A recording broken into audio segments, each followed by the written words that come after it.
Salut les enfants, c'est Johanna, j'espère que vous allez bien. Je suis heureuse de vous retrouver. Aujourd'hui, nous allons découvrir comment faire confiance à Dieu et voir comment il a de grands plans pour les hommes. Jade, tu nous entends? Tu es à quel niveau? Oui, Johanna, je vous reçois.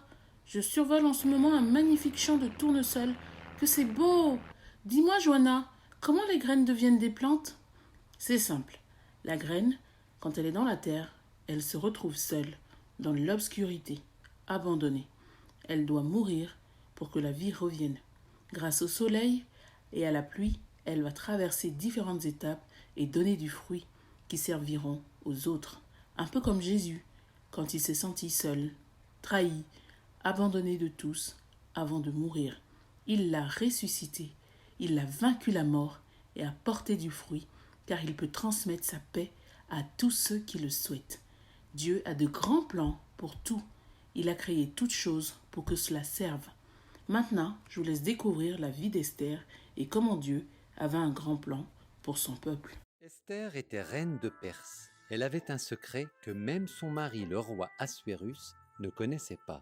Elle était juive. L'oncle d'Esther, Mardoché, travaillait au palais et veillait sur elle. Il y avait au palais un conseiller nommé Aman que le roi voulut récompenser. Aman était si fier, on se prosternait devant lui. Mais pas Mardoché. En colère, Aman décida de le tuer, lui et tous les juifs. Aman fit croire à Assuérus que le peuple juif était dangereux. Il fallait donc l'éliminer. Le roi accepta et on fixa une date pour tuer les Juifs. Catastrophé, Mardoché envoya un message à la reine Esther. Esther, persuade le roi de changer d'avis. Si je vais le voir sans invitation, je mourrai, sauf s'il me tend le sceptre d'or. Esther, c'est peut-être pour faire face à ce danger que tu es devenue reine. La courageuse Esther accepta. Après avoir prié, elle entra dans la salle du trône. Le roi Assuérus la fit approcher et lui tendit son sceptre d'or. J'aimerais organiser un repas avec Aman, dit Esther. Aman était en train de faire construire une potence pour y pendre Mardoché quand il reçut l'invitation du roi. Il se rendit alors au palais pour le repas. Pendant le repas, Esther dit « Un homme veut nous tuer, moi et mon peuple. » « Qui est-ce » demanda le roi. « C'est ce méchant Aman, l'ennemi des Juifs » s'écria Esther. « Garde, mettez-le à mort !» On pendit Aman à la potence qu'il avait préparée pour Mardoché. Grâce à l'intervention d'Esther, les Juifs étaient sauvés. Ils firent une grande fête qui est encore célébrée aujourd'hui. Les enfants, c'est un plaisir pour moi de repartager ce moment avec vous. Donc voilà, je sais que vous venez de regarder le dessin animé Esther. J'ai vu que voilà, vous avez vu un petit peu ce personnage un peu particulier et voilà, moi je voulais vous parler un peu plus d'Esther. Vous vous rendez compte qu'elle est devenue reine?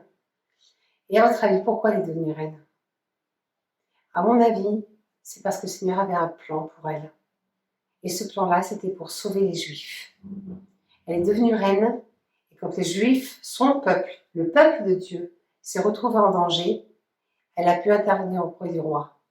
Mais il faut savoir une chose aussi, c'est que même si Dieu avait un plan pour Esther, il fallait qu'elle accepte de faire ce plan-là.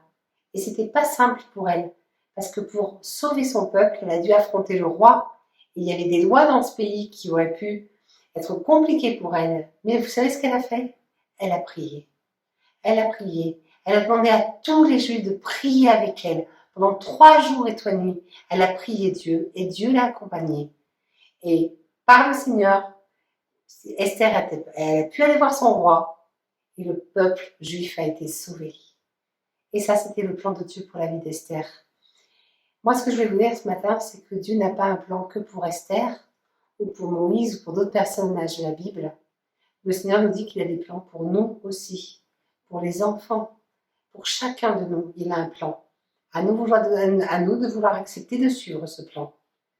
Moi, je sais une chose, c'est que le Seigneur le dit dans la Bible. Dans le psaume 139, verset 13, le Seigneur dit qu'il nous connaît depuis avant même notre naissance. Quand vous étiez dans le ventre de votre maman, le Seigneur vous connaissait parce qu'il vous désirait. Il voulait être votre Père. Il a désiré que vous naissiez et que vous soyez ses enfants. Il vous connaissait avant même tout le monde, parce que c'est votre Père et qu'il vous a désiré. Mais lui, ce qu'il veut encore, c'est autre chose, de plus fort encore. Et il le dit dans Jérémie 29, verset 1. J'ai des projets que j'ai formés pour vous. Et vous savez ce qu'il dit dans ce verset? Ce sont des projets de paix et non de malheur. Parce que oui, le Seigneur veut que nous soyons dans la paix. Il veut que vous puissiez le servir dans la paix. Vous avez un appel sur votre vie. Je le sais, vous avez été choisi, vous avez été élu, le Seigneur vous a voulu. Et l'appel que vous avez dans sa vie, demandez-le. Demandez au Seigneur, Seigneur, quel est mon appel? Et le Seigneur vous répondra.